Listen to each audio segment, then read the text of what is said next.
Good Sunday to all of you coming up. The golden age of America begins right now.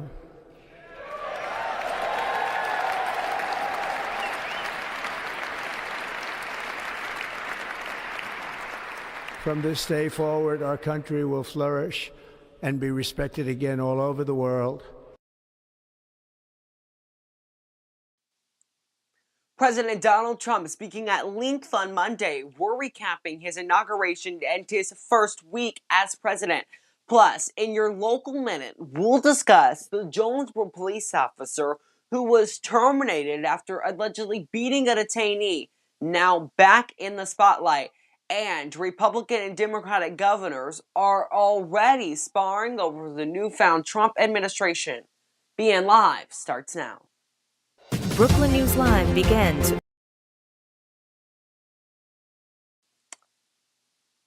Good afternoon. I'm Jackson Mitchell joining you live from Brookland News headquarters in Brookland, Arkansas. Pleasure to be with you. It has been one action-packed week in politics with Donald Trump, now officially the 47th president of the United States.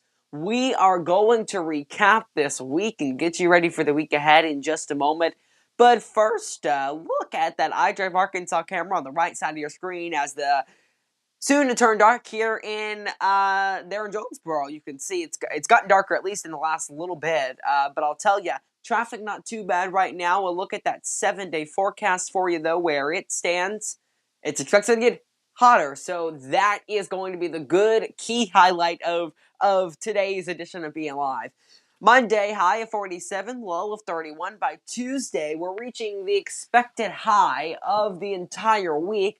High of 52, low of 37. On Wednesday, it's a high of 51, low of 36. Maybe a shower or two. We'll have to keep our eye out on that. By Thursday, high of 48, low of 35. On Friday, possible showers. Once again, high of 48, low of 37. By Saturday, high of 48, low of 42.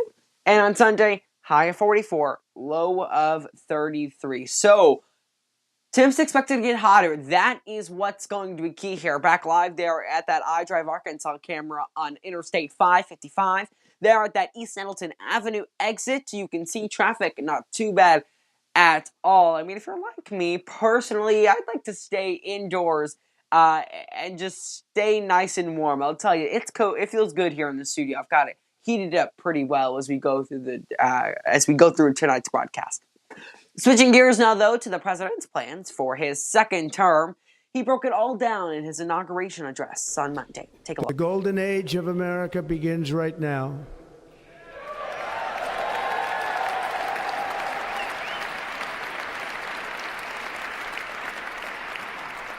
From this day forward, our country will flourish and be respected again all over the world. We will be the envy of every nation, and we will not allow ourselves to be taken advantage of any longer. During every single day of the Trump administration, I will very simply put America first. As we gather today, our government confronts a crisis of trust. For many years, a radical and corrupt establishment has extracted power and wealth from our citizens while the pillars of our society lay broken and seemingly in complete disrepair. We now have a government that cannot manage even a simple crisis at home, while at the same time stumbling into a continuing catalog of catastrophic events abroad.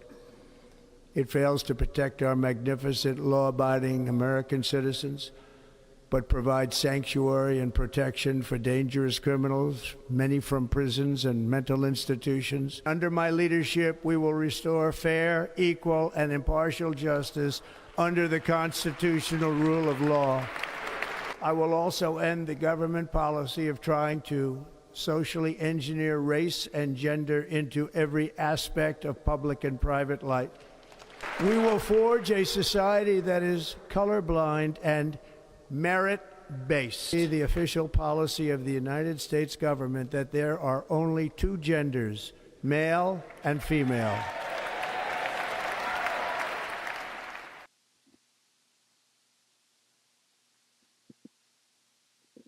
Just a little look there at Trump during his inaugural address. We are going to talk more about that a little bit later. President Trump has already signed a number of executive orders and pardons and granting of clemency, including to those involved in the January 6th attack on the Capitol. Trump doubling down when reporters asked why he pardoned people involved in that attack, even one who pled guilty to assaulting a police officer. You would agree that it's never acceptable to assault a police officer, Sure. right? So then if I can, among those you pardoned, DJ Rodriguez, he drove a stun gun into the neck of a DC police officer who was abducted by the mob that day. He later confessed on video to the FBI and pleaded guilty for his crimes. Why does he deserve a pardon? Well, I don't know. Was it a pardon? Because we're looking at commutes and we're looking at pardons. Okay, well, we'll take a look at everything. But I can say this. Murderers today are not even charged.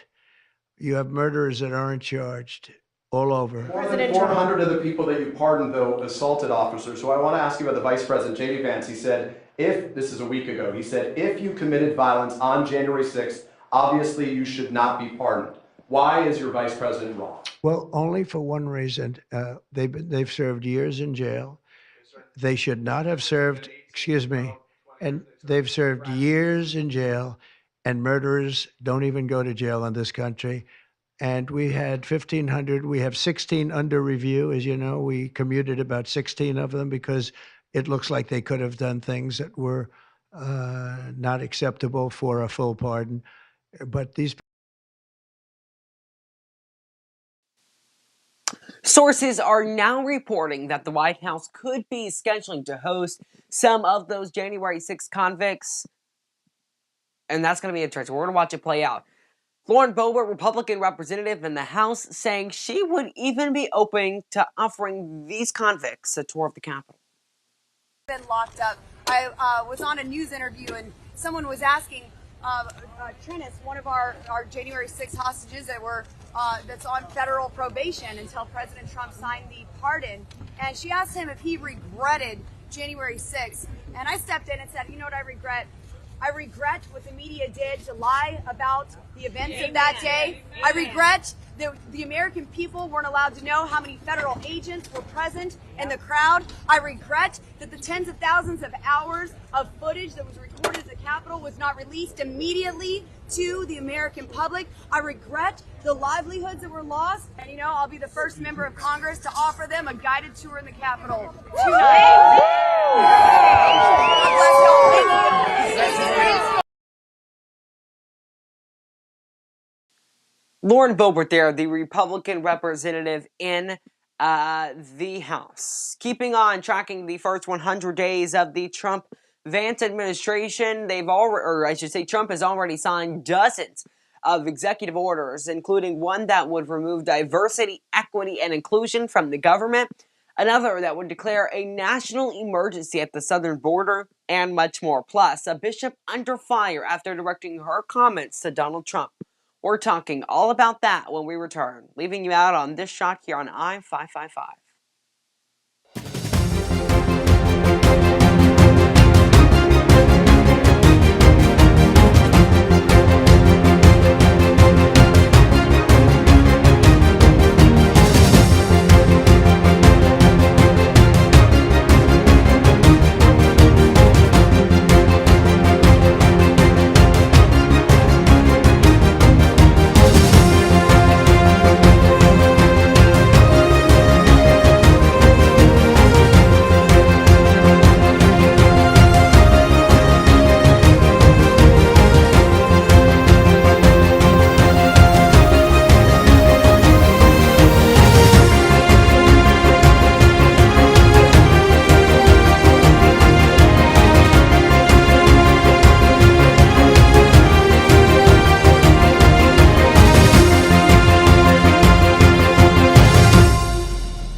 Welcome back to Brooklyn News Live on this beautiful Sunday, or should I say cold? Luckily, those temps are expected to heat up, as I was saying a little bit earlier. Okay, so this week on Friday, I should say, Trump visited North Carolina and California, both places that have been wrecked by natural disasters. We're going to talk all about that. And these natural disasters also still ongoing. North Carolina was hit by a hurricane. California by wildfires. That hurricane in North Carolina, Hurricane Helene, that occurred in 2024. Short clip of President Trump in North Carolina. And we've come to North Carolina with a simple message for all the people of this region who are hit so hard by Hurricane Helene. And that message is very simple. You are not forgotten, but the FEMA people sort of left you high and dry, but we're going.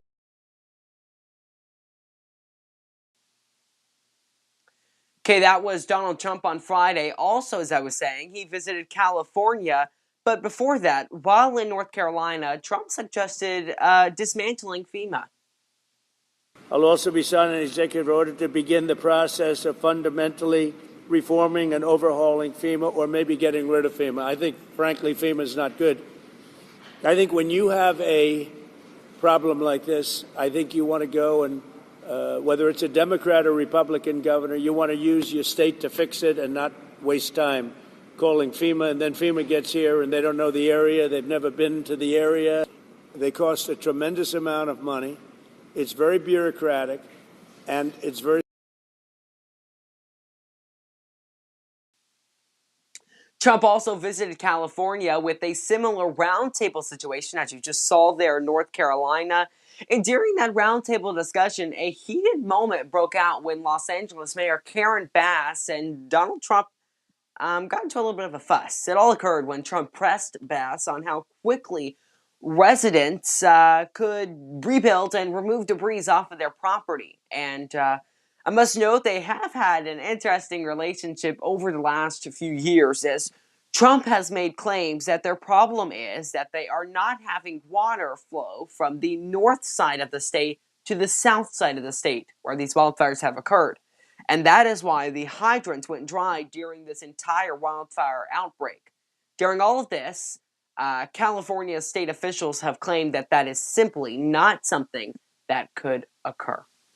Right now, we'll look at the ongoing wildfires in California, though. The Hughes Fire, Hearst Fire, Eaton Fire, and Palisades Fire. Those are the big ones that we're watching. The Palisades Fire, we can update you now, almost fully contained there. That is the fire that wrecked a large part of Los Angeles. So that is going to be something to look out for. Now, also something to note here, these fires have been ongoing now for 3 weeks, and another just began on Wednesday. This all occurring because of the Santa Ana winds. And there was some expected rain this weekend and going into the beginning of the week that's now leaving some with anxiety of landslides. And as we continue to follow the first 100 days of the Trump administration, we want to turn back to that now. He's already signed a number of executive orders, including one that removed diversity, equity, and inclusion, often referred to as DEI, discrimination in the federal workforce and in federal contracting and spending. On Wednesday, all federal workers working in the DEI department were put on paid administrative leave. Trump cites that he would rather people be hired on merit and has alluded that DEI is woke. Now, another executive order signed by Trump has declared a national emergency at the southern border, and other attempts to redefine the meaning of birthright citizenship, and that's already beginning to spark up some fumes between the Democratic attorney generals and Republican attorney generals. It's a story by NPR talking about this all, saying that after an executive order was signed over Trump's redefining of the birthright citizenship, NPR reporting Democratic attorney generals sue over Trump's order to end birthright citizenship. That story saying, quote, the day after Donald Trump signed an executive order that aims to end birthright citizenship, a group of 18 Democratic state attorney generals joined the legal fight to block the move, describing it as unconstitutional. What the president did yesterday is unlawful, unconstitutional, and it will not stand. That is what New Jersey Attorney General Matthew Platkin said in an interview with NPR. The story went on to say Democratic state attorneys general from New Jersey to California signed on to the lawsuit filed Tuesday in Massachusetts. The city of San Francisco and Washington, D.C. are also suing. So that's NPR's reporting there. Also, Caroline Leavitt, the White House press secretary, posting these images onto X on Friday, saying that deportation flights have begun. Going on to say, quote, President Trump is sending a strong and clear message to the entire world. If you illegally enter the United States of America, you will face severe consequences, unquote. Those images are what we're talking about there on that right side of your screen. And although multiple countries are already denying these flights here, I have something. Stand by.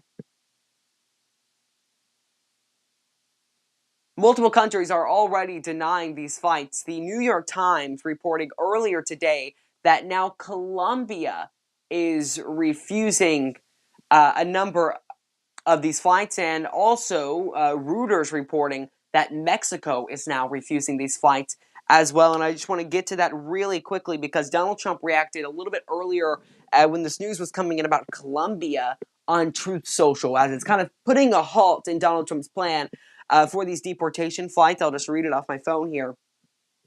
Donald Trump said, I was just informed of the repatriation flights from the United States with a large number of illegal criminals were not allowed to land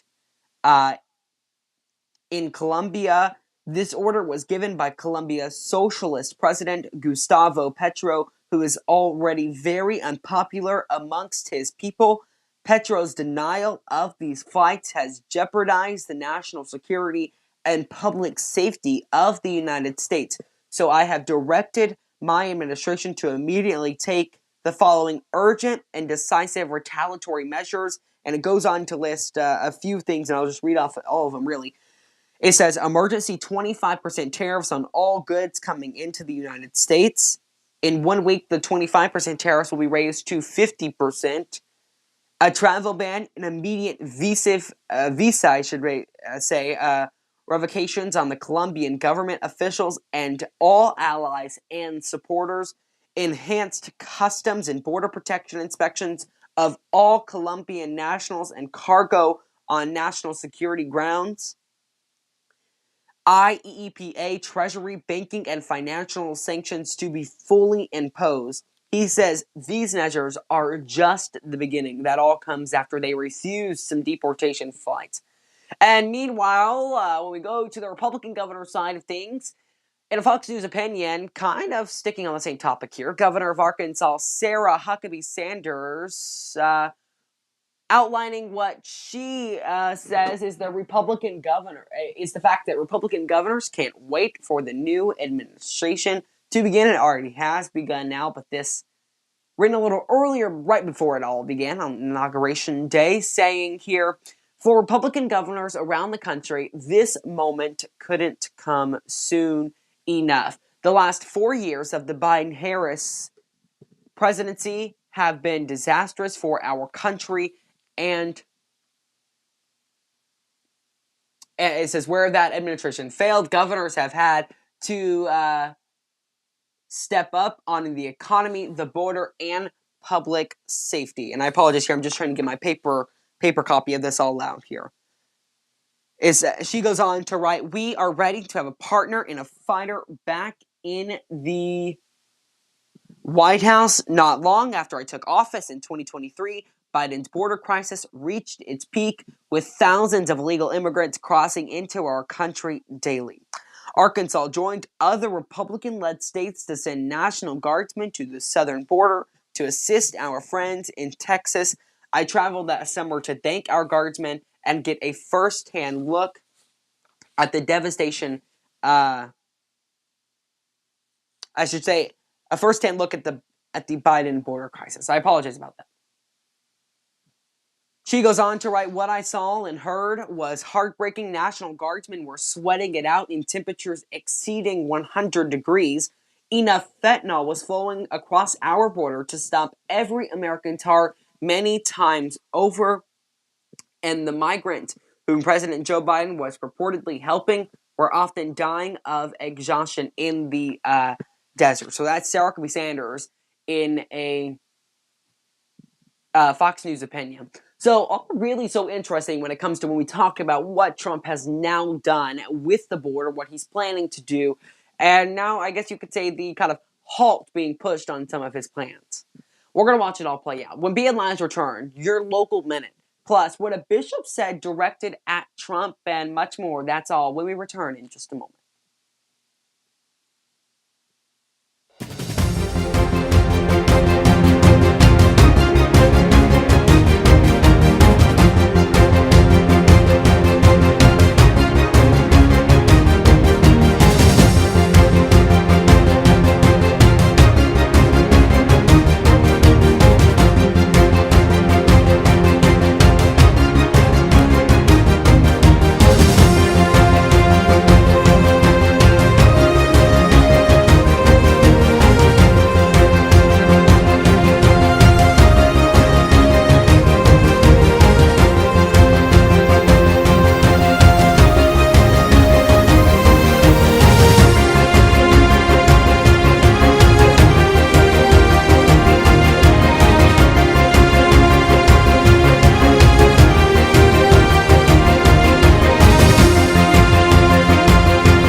And welcome back to Brookland News Live as we continue to cover the first 100 days of the newfound Trump-Vance administration. Okay, a bishop is now under fire, scrutiny as well, after following what she said at the National Prayer Service earlier this week.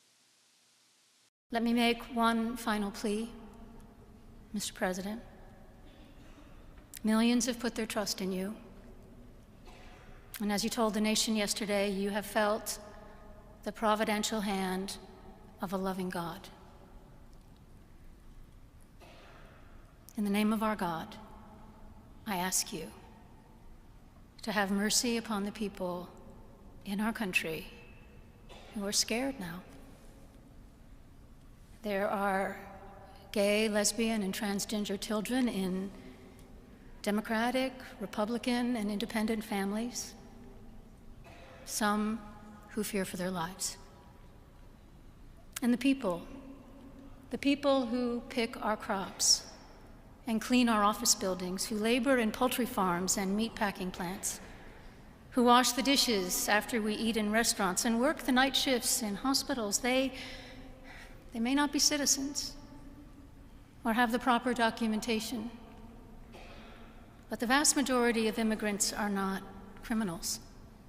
They pay taxes and are good neighbors. They are faithful members of our churches and mosques, synagogues, wadara, and temples.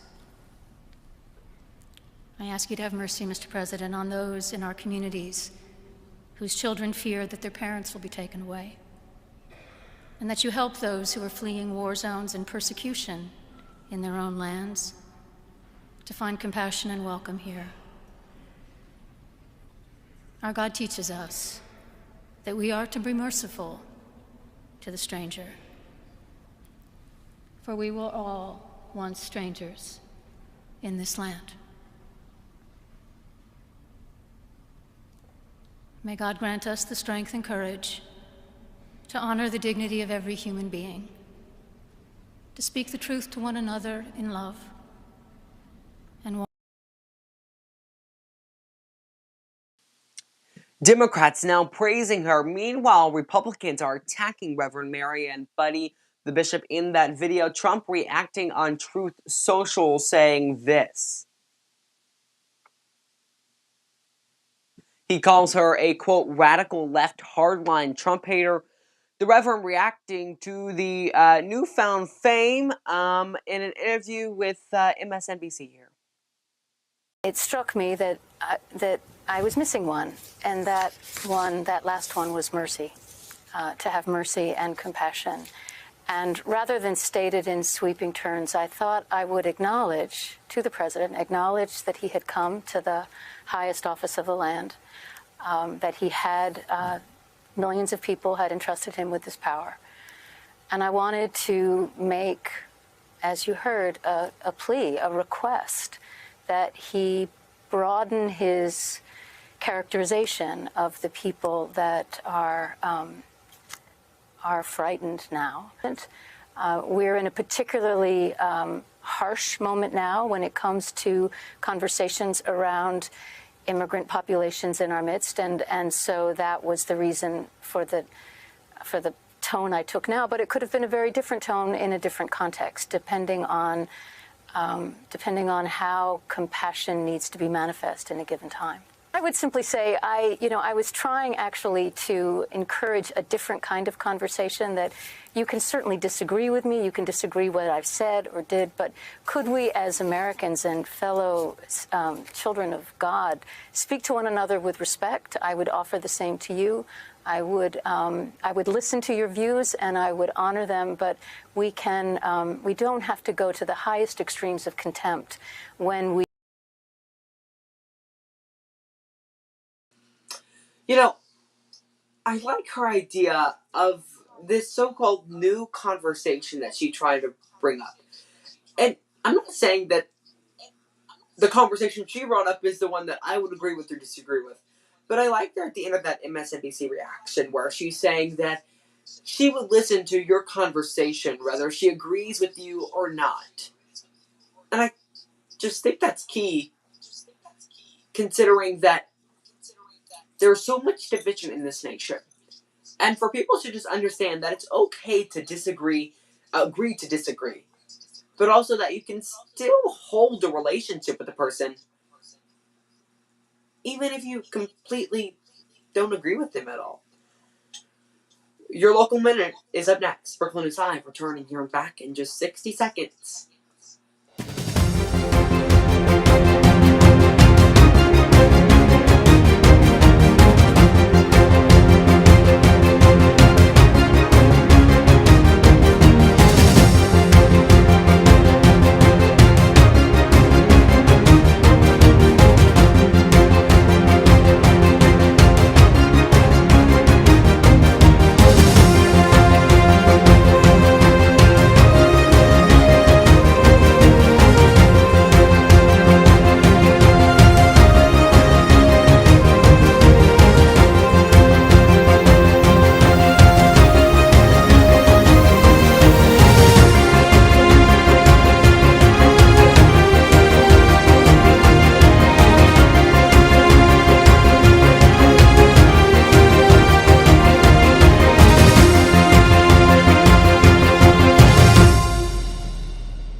Welcome back. It's time for your local minute. Sorry about that, a little bit of a delay there.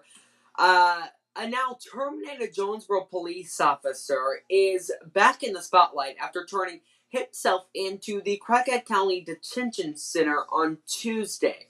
Joseph Tucker Harris, 29, was charged with aggravated assault, filing a false police report, and third-degree battery after turning himself in at 9 a.m.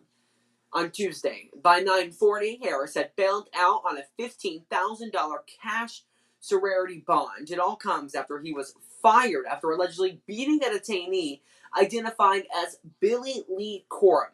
JPD has since released video of the incident, and before I play it out in its entirety here, I must warn you that it does have some graphic and rather intense.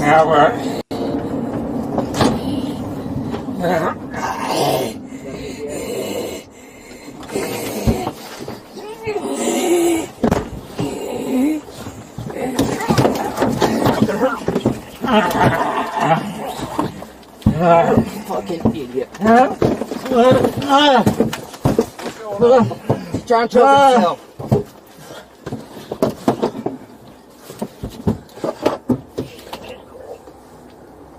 out. What's happening? Hey, give me your... Wait, nice.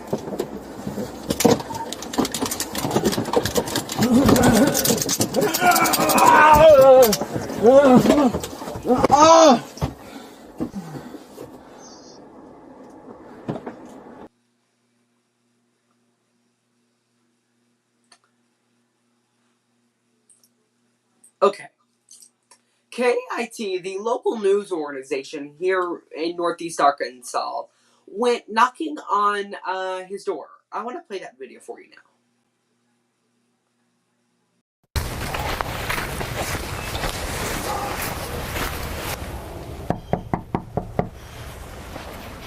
In a cold and quiet Brookland neighborhood lives former Jonesboro police officer Joseph Tucker Harris. He appeared for a probable cause hearing Tuesday afternoon, so I gave him a knock at his door both before and after the hearing. We tried contacting Mr. Harris at his home several times today, but unfortunately... Now, Quorum did appear in court on Tuesday for a probable cause hearing. I have the affidavit here, and I just want to read a piece of this because it tells Billy Lee Quorum, the detainees there's story. And I just want to, it's a little bit of reading here, but I'll read it out to you guys. It says, quote, Quorum remembers being driven over the Main Street Bridge that's there in Jonesboro when he decided he would choke himself with the seatbelt in an effort to receive medical attention.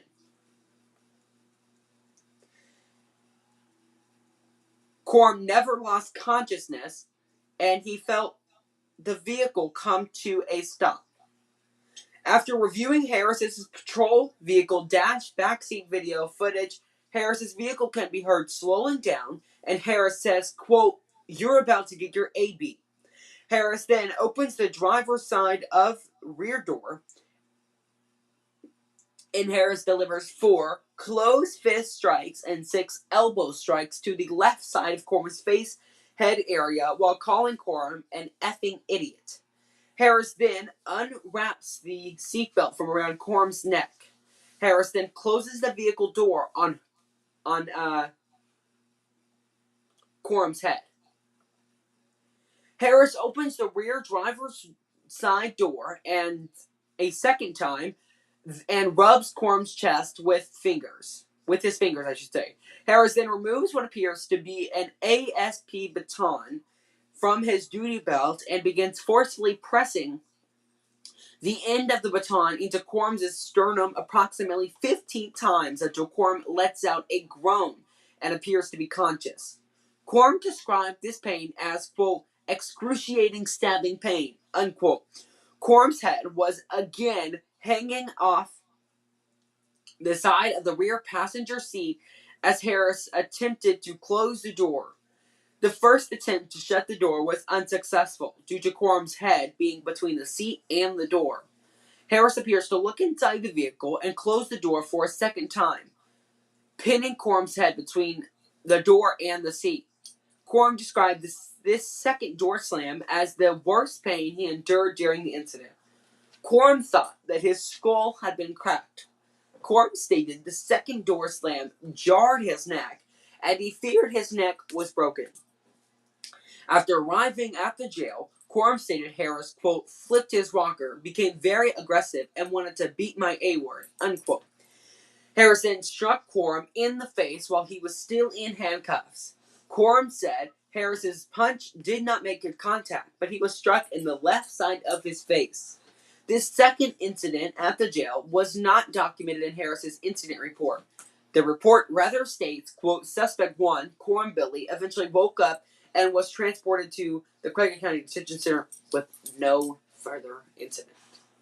That video, obviously, clearly, at the last paragraph I just read to you, displaying something different than what we had originally heard. And I will say, the video, we do have more video, but you know, it's TV, so you have to kind of shorten things around, so we can't show you all of it. But that is the moment that Harris delivers 4 closed fists, as the affidavit says here, punches to Quorum, and then 6 elbow strikes to his face there. So And something we will continue to follow, that's for sure. And really, if I had the chance to ask him some questions, if I could go to his door right now and I know he would answer, I do have some intense questions as to what justifies him doing this to someone.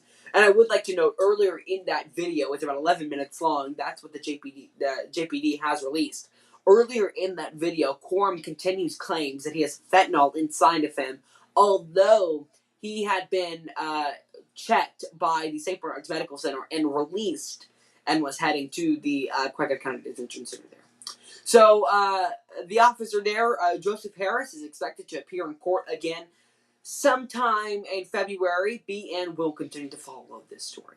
Continuing to track Trump's first 100 days of his administration, he's already had a number of he's already announced a number of nominees, including Defense Secretary Pete Hegseth. NBC News reporting here, hold up. NBC News, he's already been confirmed by the Senate, but these allegations are what NBC News is reporting. It says, senators receive affidavit containing new allegations against Pete Hegseth, who denies the claims. The former sister-in-law, Danielle Hegseth, submitted the affidavit in response to a January 18th letter from Senator Jack Reed, the Democrat from Rhode Island,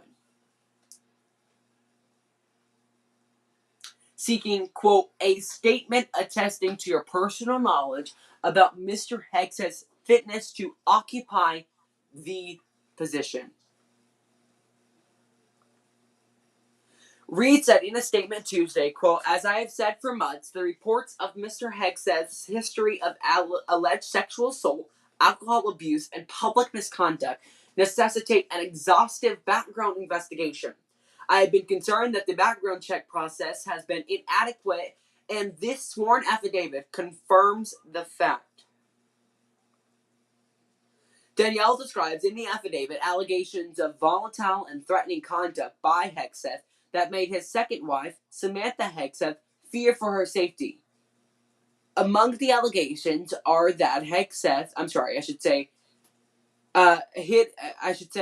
among the allegations are that Samantha hid in a closet once from Hegseth, that she developed escape plans for use, quote, if she felt she needed to get away from Hegseth, unquote. That would be activated with a code word, and that she did once put the escape plans into action. She added this was in her statement. This was Samantha Hegseth, not Daniel Hegseth, but Samantha Hegseth's statement to NBC News saying, quote, I do not believe your information to be accurate, and I have CC'd my lawyer. And we'd also like to note that it is widely reported, that Samantha Hegseth does have a non-disclosure agreement, often referred to as NDA, with Pete Hegseth. Now, he was already confirmed by the Senate and sworn in by Vice President J.D. Vance. I would also note Kristi Noem was confirmed yesterday in the afternoon sometime. So a look right now at those. These are, I know some of these have Senate hearings this week. This week there's so many nominees that have to be confirmed. This is just a look at some of those who still are in need of confirmation hearings to then go to the Senate. And this is just a look at some of those ones that we're going to be watching closely. RFK Jr., Tulsi Gabbard, Cass Patel for FBI Director, Tulsi Gabbard for Director of National Intelligence. They all are scheduled to have hearings this week, and the other key ones to watch here being the Michael Kratsios, Lee Zeldin, Chris Wright, Linda McMahon, the former WWE, former UFC. She was known in the UFC, should say that, for the Department of Education. It's exactly unclear what exactly led Trump to pick her for Education Secretary, but we are going to watch that. There's also some more people. Look at that. I think this is what I was talking about. There's so many people that have to be confirmed. And something I'd also like to note is that Joe Biden, during his administration, the last nominee to be confirmed was Marty Walsh, the then nominee for Secretary of Labor, whom was finally confirmed on March 22nd. So, just outlining the lengthy process that this all can become, though. I want to turn now, though, to Trump's new comments about Russian President Vladimir Putin. It's sparking some interest between some people. Let me play the video first here. One thing very important, I really would like to be able to meet with President Putin soon and get that war ended. And that's not from the standpoint of economy or anything else. It's from the standpoint of millions of lives are being wasted. Во-первых, хочу сказать, что Россия никогда не отказывалась от контактов с администрацией Соединенных Штатов. И не наша вина в том, что прежняя администрация от этих контактов отказалась. С нынешним президентом США у меня всегда были деловые, исключительно деловые, но в то же время прагматические отношения и доверительные.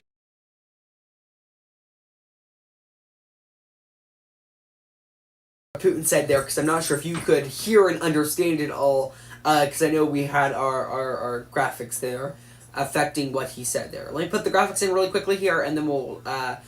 okay. Putin said, quoting him here, this is from the translator, saying, quote, "I'd like to say that Russia never refused to come into contact with the United States administration, and it is through no fault of ours that the previous administration refused to communicate. I've always had business-like relations with the previous U.S. president that were very business-like and pragmatic, but there was trust, as well as if he had been at the president, if the victory wasn't stolen from him in 2020, maybe the Ukrainian crisis that arose in 2022, and that's going to end the quote there. He went on to say that it would not have occurred if President Trump had been in office. He says that if the election wasn't, quote, stolen from him. And he threatened the U.S. to sanction the U.S., I should say, the same way we have now done Russia. The New York Times reporting Trump said some new information here. I want to read off a piece of it to you. This is what Trump said about about Russia, I should say. Quote, "He can be thrilled. He's not doing so well," Mr. Trump told reporters Monday evening, referring to Mr. Putin's war. Quote, "Russia is bigger. They have more soldiers to lose, but that's no way to run a country. The situation remains fluid," and Mr. Trump said Monday that he may speak to Mr. Putin, quote, "very soon." On Tuesday, Mr. Putin's foreign policy advisor, Yuri Yushakov, and I'm sure I'm butchering that, I apologize, told reporters that Russia was, quote, taking into account Mr. Trump's Oval Office comments, but was still waiting for his aides to reach out about potential talks. Mr. Trump has promised to end the war before he even took office, but asked Monday how long it would take to stop the fighting. He said, quote, "I have to speak to President Putin. We're going to have to find out." Okay. When Being Live returns, we're keeping on this sort of international topic. The United States is not the only place with political turmoil. South Korea is also facing some. We're going to talk about that in just a moment. We're back in 2 minutes.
Okay, welcome back. Apologies about that. Okay, so the United States is not the only place facing political turmoil and drama, I should say. South Korea is also facing some.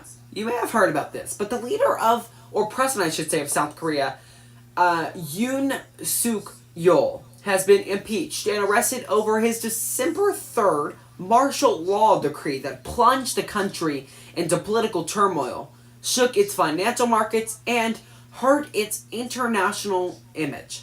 The president has been indicted for those actions on charges of leading an insurrection. Now, you may also recall that authorities attempted to arrest him after his impeachment, but after a lengthy standoff between his security and South Korean authorities, they called it off. I always keep you guys updated on national politics, where they stand. We've been recapping this entire hour on where things stand, but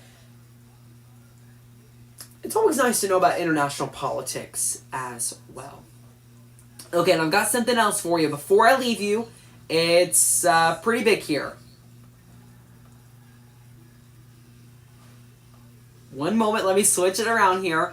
So, before I leave you, that is live right there at the Smithsonian National Zoo in D.C. New pandas have just arrived on Friday in Washington, D.C. Take a look at them. That's just one of them adjusting there as he takes a nice restful nap. Giant pandas, Bao Li and Bao Qing, made their public debut at the Smithsonian National Zoo and Conservation Biology Institute in D.C. I'll leave you on those images, as that is going to do it for me on this beautiful Sunday. Quite cold. Join me next week at the same time, same place for more news, analysts, and local stories. I'm Jackson Mitchell, wishing you all a great week ahead.